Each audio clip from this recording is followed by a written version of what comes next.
if my camera stays balanced, it means good luck for the next 50 years. Or something along those lines. Oh gosh, okay, please don't fall. Hi guys, welcome back to the Lynn channel. I'm Lynn, your host. Today we will be discussing a review, and from the title you've probably guessed it's a review of Sakura Con in Seattle, Washington in 2024, which happened about a little over a month ago now. Typically I like to do my reviews of conventions right after I go to them. This year was not so, because not only did the actual convention weekend feel so rushed, like one moment I was checking into my hotel and the next moment it felt like I was driving home, and I was like, whoa, what just happened all the time in between? It went by way too quick. We're going to talk about everything that happened. But also just life in general has been very busy, and I now have so many hobbies that I am doing on the side. Besides doing cosplay. After I make a cosplay costume, I'm like, okay, dude, I gotta take a break for a few months because my brain is like broken and I don't want to feel like I'm going to cry if I have to sew another thing that I do wrong.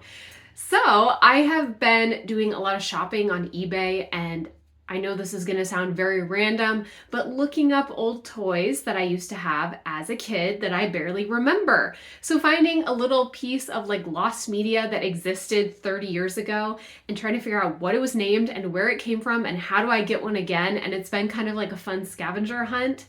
So that's what I'm up to in the free time that I actually do have. So anyways, we are going into a deep dive today, guys, and I'm just going to warn you, it is a very bumpy ride. So if you came here for the sweet, happy, sponsored version of someone's review, this is definitely not it. I am not affiliated or sponsored by anyone, which means I get to actually say my real honest opinion, which some people may not like if they're looking for good words all the time, but I do it to be an honest person for you guys and an honest reviewer, and to actually throw my opinion out into the universe, because a lot of times I feel many people have a similar opinion to mine, but they're just too scared to say it. That's why I come on here and do the spicy opinion videos. So if I could give this year's Sakura Con any word to describe it, it would be poop. Silly, dumb, and just totally what the hell is going on? So the reason why I'm giving it that word is because I've been going to Sakura Con for 16 years. I started going in 2006 when I was 15 years old. Little anime manga lover baby Lynn, who was so obsessed and excited to be able to connect with other people who liked the same weird stuff that I did. Now, I grew up in an age where cosplaying conventions were just slowly kind of coming together. Even the larger ones still felt very unprofessional, but there was something really fun about that. There was something fun about knowing the person who is putting on this convention is the same as you in a lot of ways. They're not necessarily super pro at it. They're still learning as well. There was a lot of feelings of letting things go, letting them just be what they were going to be. It didn't have to be picture perfect. It didn't have to run completely smoothly. It was very common to go to a panel at a convention to see a cardboard sign taped to the door saying, audio's down in this room. It's been moved to room whatever, 30B. We're going to start 15 minutes late. Please run over there, and have everyone run over and get a spot in the new panel area. That was totally normal. Nowadays, things are very sleek, very updated, very instant, as in getting the app for conventions and having the schedule literally at your fingertips, sending you notifications throughout the day, being able to star the events you want to go to, and also having real-time updates about changes that have been made, when things get canceled or moved or have late starts. With that, there is also a very significant price change that has also happened. So when I first started going to Sakura Con, the cost of it was probably about $45. And currently, for me and my husband to go together, it was $200 this year. And that was me buying our tickets pretty far in advance. So I can only imagine if you bought it right before the convention started, it was probably closer to $240, maybe more. That is a huge jump in price. Now, people are very smart and they want their money's worth. So if I'm paying more for a convention, I am expecting a sleeker, more technologically advanced experience with people putting it on who have had the 16 years of experience of conventions to go off of. So this is why my review today is not going to be great, because I know Sakura Con has had the time to grow, they've had the time to learn, they've had the time to put people in places to make sure things get done correctly, appropriately, in the right ways. And they have, a lot more like marketing management going on than they used to. So they have a presence online, Instagram, Facebook, they have the email newsletters. A lot of people like to use the excuse, it's only run by volunteers. And when you buy a badge, you're not actually buying a badge, you're buying a membership to go. So you can't expect it to run completely smoothly. But I would like to say there are many events out there that are fully volunteer run, that are done seamlessly and with people that have the right experience to be doing the job. So I'm going to hold it to that standard. So anyways, let's get into the actual part of me going to con and what that looked like. So I ended up booking a room at the Sheraton for the weekend, which is something I normally do. I really like the Sheraton Hotel. It's really big. It's kind of nicer. It's located right in downtown and it's right next to the main convention building. Now, you guys may remember from my review last year that Sakura Con has decided to split up into two convention buildings. We have the Summit building and we have the Arch. Because of this, normally that would make sense, but for some reason, and I'm not necessarily sure why, when they were building the new convention center building, they did not build it connected or even next door to the old building. They built it 2 blocks down in downtown Seattle. It might technically be 1 block, but because you have to go straight and then turn, I'm going to count it as 2. Because of this, when you are going to the convention, you have to know what events are at which building. You can't even look at room numbers anymore. You need to know actual buildings to go to. This can mess you up. The other bad part of this is that you also have to do a significantly larger amount of walking and traveling back and forth throughout your day. For anyone that has gone to bigger conventions, you probably know you already do so much walking at conventions. I'm talking 20,000 steps easily in a single day, and that's not even counting if you decide to go to the ballroom dancing stuff, or if you decide to go to the raves, or if you decide to go to like late night events where they're playing games and you're running around. So just imagine this, guys. Me as a fully able-bodied person with working legs who actually works out quite a bit, I found it quite exhausting.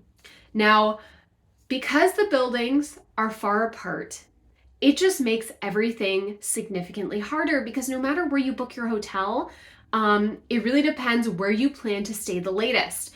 One of the reasons why I've always booked the Sheraton in the past is it just felt safer at night. If I'm leaving the convention center at 1 or 2 in the morning, I don't necessarily want to be walking across downtown in Seattle because it's not great at night. It can be kind of scary. The Sheraton's right next door, so all you have to do is exit, cross one crosswalk, and you're pretty much there. It just feels a lot safer as a female cosplayer, especially because there has been times where I would be leaving an event at a different time than my friends, and it's not fun to literally like run in the middle of the night like SpongeBob, screaming your head off inside because you're scared.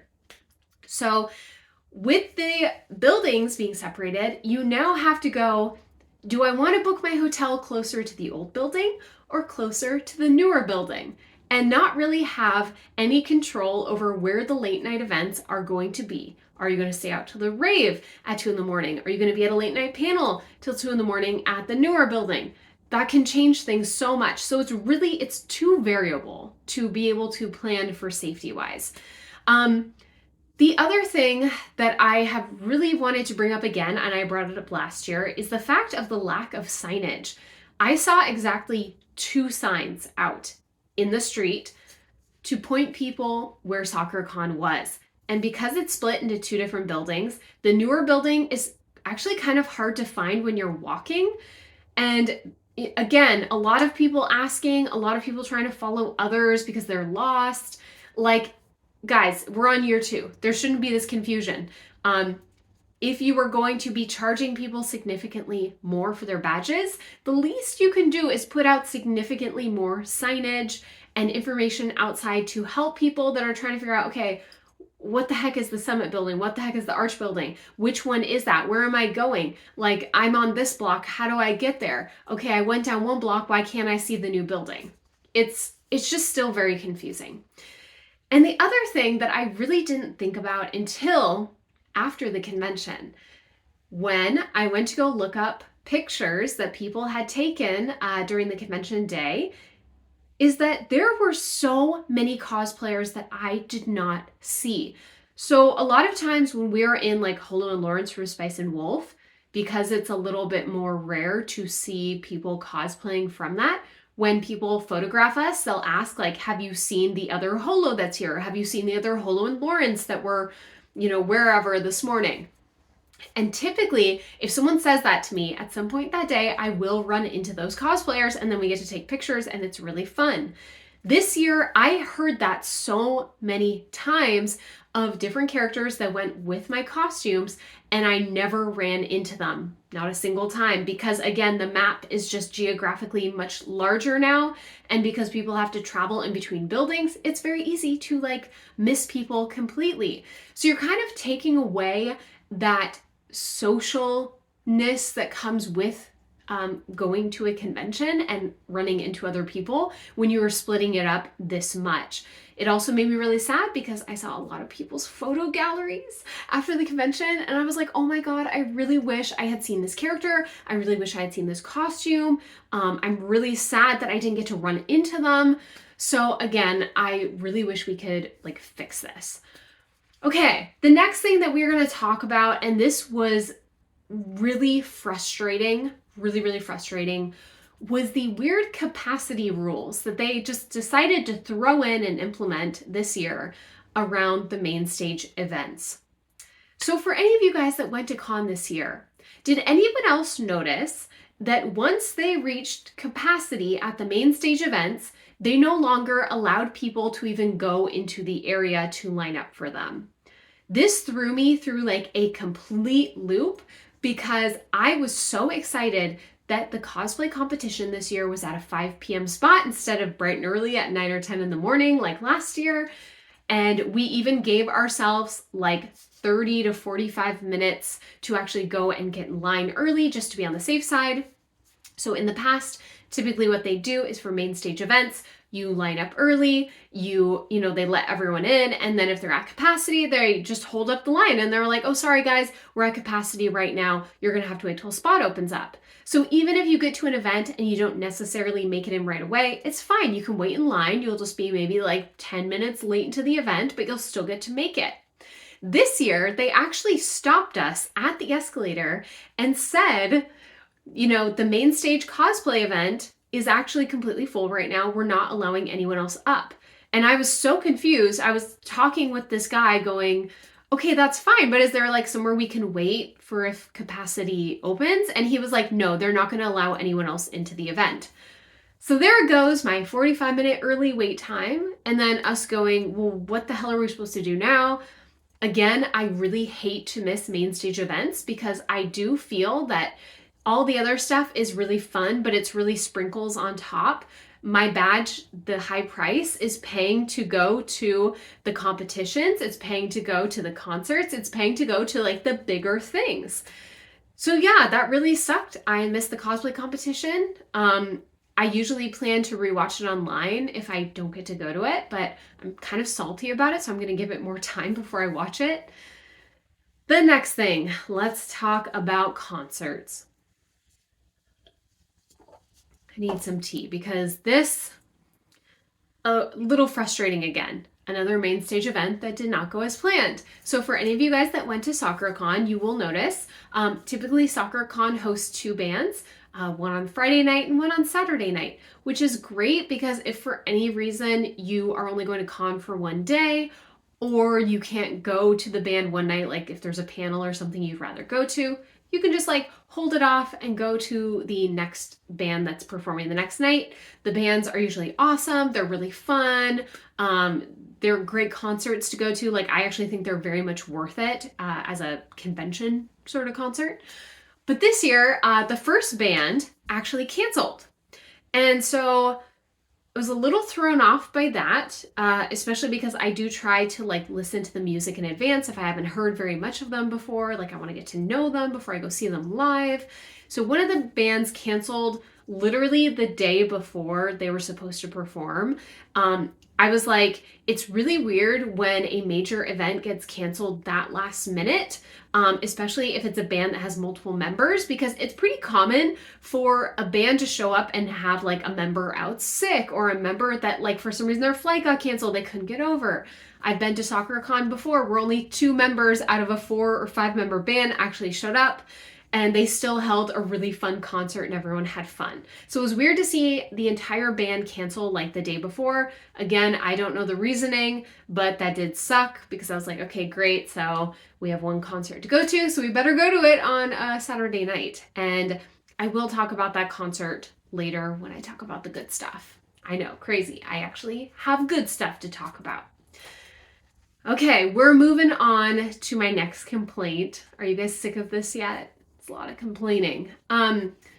So in the new building, they have a lot of food and snack stands, which I actually really like. I think that's super convenient to have like these little food cart booths pretty much outside of most of the panel areas.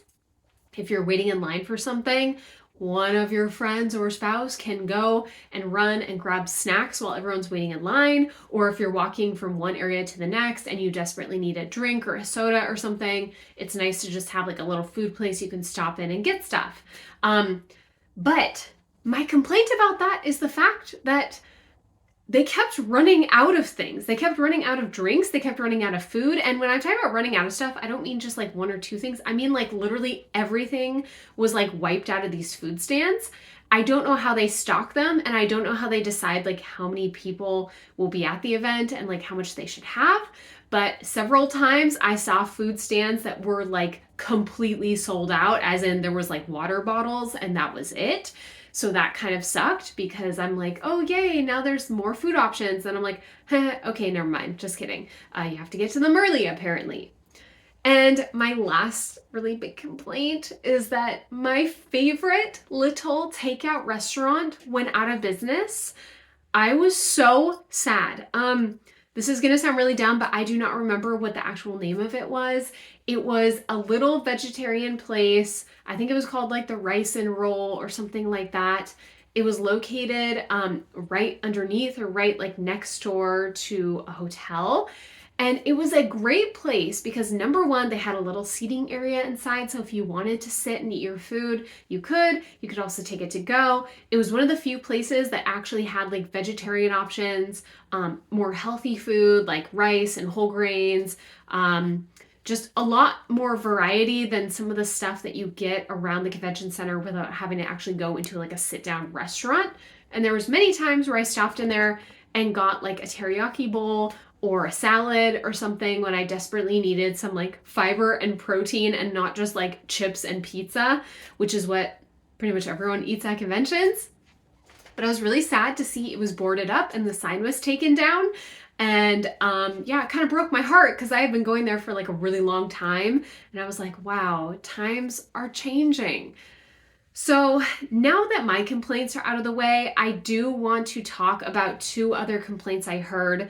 And I'm bringing them up separately because I was not a vendor at Sakura Con, but I heard these complaints from vendors and I want to kind of get the word out. I don't really know what their platform, like how they can talk about their experience or how they leave reviews for Sakura Con in general.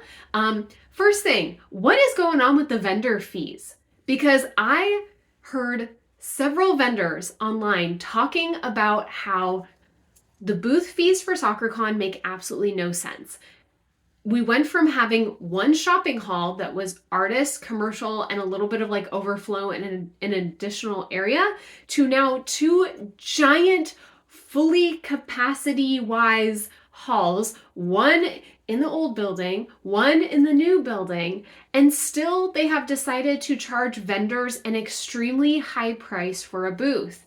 I don't know exact details, but what I heard was around $500 for a booth for the weekend.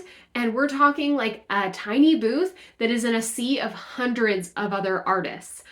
Now, myself, I have done art in the past. I'm a henna artist on the side in the summers, and I've had to set up my own booth places.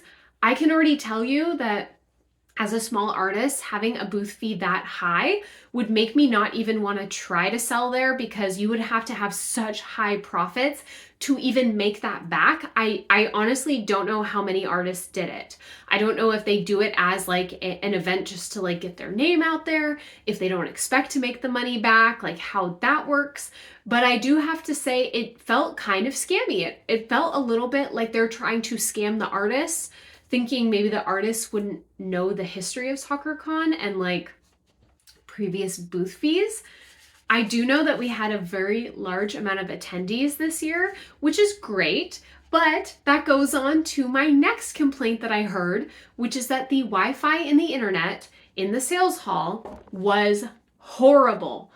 Guys, like I can't even send a text when I'm in those halls. I can't even get online to look up a QR code. And it really sucks because a lot of these smaller business owners and artists rely on Square and those like tiny like internet readers to read cards. And I can see in their faces, they are so frustrated trying to enter in a card and slide it through, or, you know, open up their app and like nothing is working because there is no internet or Wi-Fi. In bigger conventions, it is pretty common for them to bring in additional Wi-Fi and internet support. Any large event out there can tell you that. I don't know how much it costs to do that. I'm guessing it's a pretty big cost. But if you were at an event that is literally video game, anime based, people are, you know, technologically very savvy, you probably need to provide that as additional support for not only your artists and your booth sellers, but also for your attendees as well. Like, I don't want to have to be in a hall going, okay, I have no service. Okay, I have no service. Okay, I can't send anything. Okay, I can't look anything up. And having to leave and come and go back and forth because it's so poor. Like, that shouldn't even have to be a thought in my mind or a vendor's mind either. Okay, now we are finally going to get on to the good of con, because yes, I do have some good things. So first off, there were over 30,000 attendees this year at con. That is so insane to me. I don't know what the old numbers were, but I could visually see and feel it. It is significantly bigger than it has ever been. And I will say that the newer building is nice. It looks really nice. It is massive. We have this beautiful garden at the top that you can go take pictures in. I got pictures of myself in my Cornelia from Witch outfit. I'll put a little like short video up so you guys can see what it kind of looked like, but it's really good for like an earthy background where you're trying to like pretend like there's no one behind you. And a lot of photographers hang out in that area. You get a breath of fresh air. We have this beautiful giant staircase, I don't know what you call it. It's next to the escalators, but it is a great place to sit and hang out with your friends and just eat snacks when you need a place to rest that's out of the way. And it's right next to a bunch of windows, so it's just like nice lighting, beautiful view at night. It feels very chill there. I saw that there were several people doing live music on Friday night and Saturday night. I saw a sax guy. I saw someone with like a violin or cello or something out. And it felt like a very like cool place to, you know, like hang out, listen to music, be like in your half undone cosplay costume, eating food at the end of the night. And it's like dark out and Seattle's sparkling out the windows. It is really nice. It has very good vibes. What I'm hoping is that because there were so many attendees this year, that the event itself will be able to have a little bit more funding, however they do it, for next year to make the event better, to fix a lot of these issues, and to also take into consideration what the cosplayers and what the attendees are actually asking for. Because I think sometimes event coordinators and event creators, I don't know what you call them, they kind of lose sight about what is important to people that are actually going to the convention and what might be a little too unusual or out of the way for convention people to do. The concert. Let's talk about that. So the concert I did go to was Spy Air. It was really fun. It was like their effects on stage. I mean, they had some fog machines. They had really cool lights going on. The band itself, they just seemed to be in like really good energy. You could tell they were having a lot of fun. There were so many people at the concert. At one point, I turned around and looked, and all you could see was like the tops of people's heads, like going as far back as possible. So it did feel like really busy and high energy, which I absolutely love during concerts. So it was really fun. It had great effects. The effects of the bands I have noticed year after year have gone up. So we've gone from kind of like basic concerts to now concerts with like some of the lighting effects and strobe lights and things like that. The one thing that I would like to say about the concert, whoever out there is listening that may work for Sakura Con or has control over this, what was going on with the bag check, guys? Because we got in line for the concert about an hour early. And as we were standing in line, people were like whispering around us, going like, oh, they're not allowing bags in. Oh, did you hear about the bags, blah, blah. And we're like, wait, what's happening? And so I asked the girl in front of me, and she said, they're not going to allow any bags in unless they're smaller than a shoebox. And I was like, okay, but like, are we talking like a men's size 11 pair of shoebox? Or are we talking about like a women's size 7 shoebox? Because those are two very different sizes. And I had this bag with me that it was just my Ida bag. So it's not very big. I would say it's probably about this big. And you know, it's an Ida bag. So it's like flat. It's like round, but flat. And I went over to the bag check and I said, hey, is my bag going to be okay? And they were like, oh no, it's too big. You need to check it in. So I ended up having to take out like my wallet and my phone and my keys and like shove them into whatever crevice in my outfit I could, because again, women's clothes have like no pockets. And then I was telling my husband, well, I guess I'm just gonna walk around with like my phone and my keys and my wallet hanging out of my clothes the entire concert because they wouldn't let my bag in. What was even weirder though is that there was no one in line that was actually officially telling people, hey, your bag's gonna be too big, your bag's gonna be too big. It was like, when you got up to the door, you better hope that you had guessed correctly because no one gave you any official notice. The other thing is that the bag check actually closed at a certain point that night. So if you checked your bag in and then forgot to go back to get it early enough, you weren't going to get that bag back till the next day, I guess. That freaked me out. I think if you do a bag check and you're requiring people to have it there, it should probably be open as late as the latest event at the convention. It shouldn't be closing at 11 p.m. Because again, what if you go to the concert, then you go get a bite to eat, and then you go to the rave, and then you go, oh my God, it's 12 and I never went and got my bag. Are you screwed? Like, what happens? The whole thing around that is just very, very weird. So yeah, for future reference, get in line an hour early and don't bring a large bag. If you can, don't bring a bag at all. If you have to, it needs to be tiny.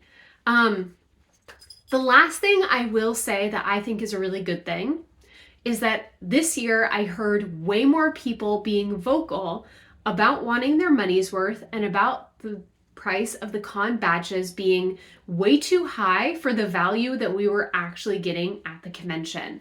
Now, I always feel awkward when I bring up price because again, conventions, like I do think a badge that is offering a lot of value, like if there's tons of fun free stuff to do at the convention, your badge should be higher in price.